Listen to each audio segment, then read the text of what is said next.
Bien, pero yo quiero hacer otro informe, entonces voy a sacarle por aquí una copia a mi hoja, voy a borrar todo esto y quiero hacer un informe más interesante. Quiero, por ejemplo, saber cuál es el total de ventas por país. Pero para ese total de ventas por país, resulta que no tengo la información completa.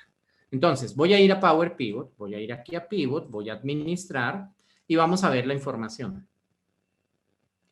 La información de país, pues la puedo obtener de la tabla pedidos. Acá en la tabla pedidos tengo el país.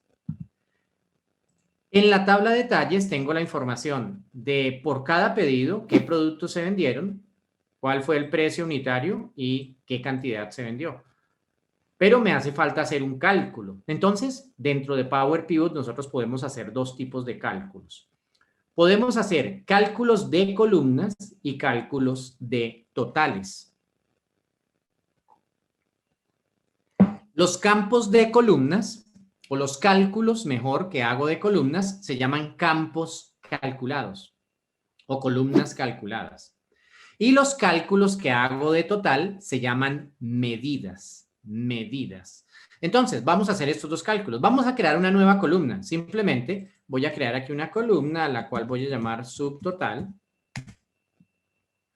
Y voy a hacer una fórmula. ¿Cómo se hacen las fórmulas acá? Son muy parecidas a las fórmulas de Excel, aunque inclusive son diferentes las fórmulas a Excel, son parecidas, pero son otras fórmulas y están en inglés. Siempre las vas a encontrar en inglés, pero realmente, como ya conocemos las fórmulas en Excel, pues no va a ser tan difícil utilizar estas fórmulas que encontramos acá.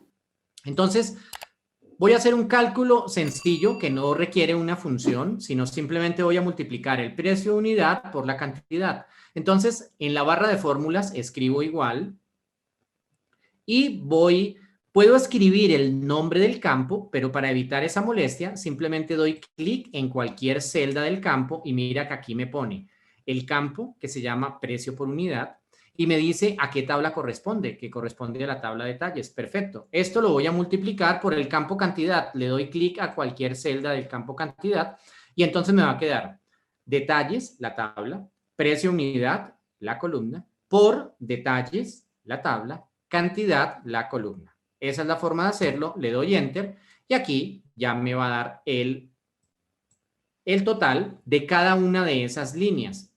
Ahora, de una vez le puedo dar formato a esto. Simplemente aquí en la parte superior están las opciones de formato. Entonces acá voy a elegir formato. Y voy a decirle este que es el separador de miles. Y voy a decirle que voy a disminuir decimales. Lo voy a dejar con una sola cifra decimal. Ya tengo el subtotal. Ah, pero resulta que hay también una información de descuento. Entonces, este subtotal me va a cambiar. Pues simplemente digo, voy a multiplicar esto adicionalmente, abro paréntesis y voy a decir que 1 menos el campo de descuento. Le doy clic y ahí me pone el nombre del campo y cierro el paréntesis. Básicamente aquí lo que estoy haciendo es decirle, descuente este porcentaje. Entonces le doy Enter y aquí ya la fórmula pues tiene el porcentaje de descuento, lo descuenta, valga la redundancia, de este subtotal. Esto es un campo calculado.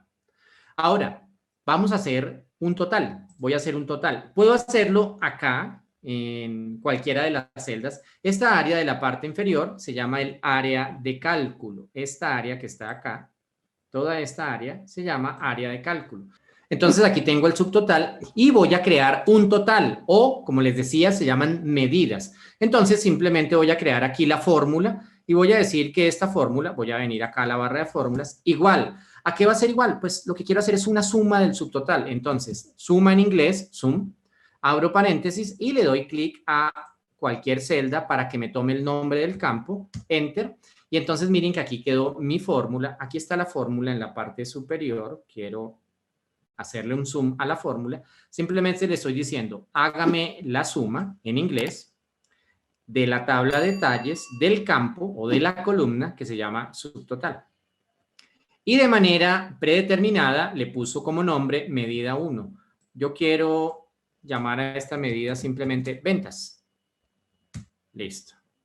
Entonces ahora me quedó que la medida se llama ventas y aquí está el total. Voy a darle formato de una vez, entonces le voy a poner aquí.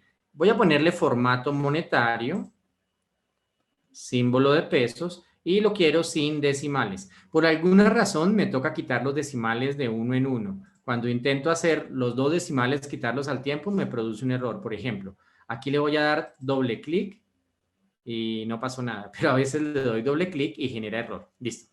Entonces, ya tengo el total de las ventas. Miren lo sencillo que es. Ahora, si yo voy a mi tabla dinámica, voy a cerrar pivot, voy a quitar esta información. Vamos a venir acá. Voy a quitar esta información, voy a insertar una nueva tabla dinámica. Entonces voy a darle aquí, insertar, tabla dinámica, desde el modelo de datos, aceptar, y entonces quiero las ventas por país. Pues yo puedo venir a la tabla pedidos, tomar la información de país, y voy a ir ahora a la tabla detalles, y miren lo interesante, acá está la medida que creé, acá está mi medida. Las medidas tienen un icono particular, tienen este icono como función, como fx, y entonces simplemente le digo que quiero esa medida, y miren que aquí ya me trae las ventas. Cosas bien interesantes, bien bonitas. Ya viene con formato. Como originalmente le di formato a la medida, pues aquí ya viene con formato la medida. Como originalmente la llamé ventas, pues aquí en la tabla dinámica me la llama ventas. A diferencia de si yo tomara este campo subtotal y lo arrastrara al área de valores en la tabla dinámica, me va a dar el mismo resultado, pero no viene con formato, no viene con un nombre corto, sencillo que yo establecí, sino que se llama suma de subtotal, ¿cierto? Eso es lo que estamos acostumbrados en las tablas dinámicas tradicionales, pero las tablas dinámicas con Power Pivot pues se comportan de una manera mucho mejor. Listo, entonces puedo hacer cosas como estas. Voy a hacer otra tabla dinámica, voy a insertar acá otra tabla, entonces nuevamente insertar tabla dinámica desde el modelo de datos, le voy a dar a aceptar. Y quisiera crear, por ejemplo, quiero saber las ventas por vendedor, ¿por qué no? O las ventas por cliente, entonces voy a ir a mi tabla pedidos, voy a tomar el campo cliente, lo voy a poner en filas y voy a ir a mi tabla de detalles, voy a tomar el campo ventas y lo voy a llevar al área de valores y tengo las ventas por cliente. Y miren lo sencillo que es armar informes después de que yo tengo el modelo de datos, tengo las tablas relacionadas y creo mis campos calculados, mis columnas nuevas, o creo mis medidas, los totales de las diferentes columnas. ¿Cómo les parece esta información, chicos? ¿No les parece que esto tiene mucho, mucho potencial? Iba a decir que tiene mucho futuro, pero realmente esto está funcionando hace como 6 años. Lo que estamos es en mora de dominar estas herramientas para hacer las cosas de una manera mucho más fáciles, ¿cierto?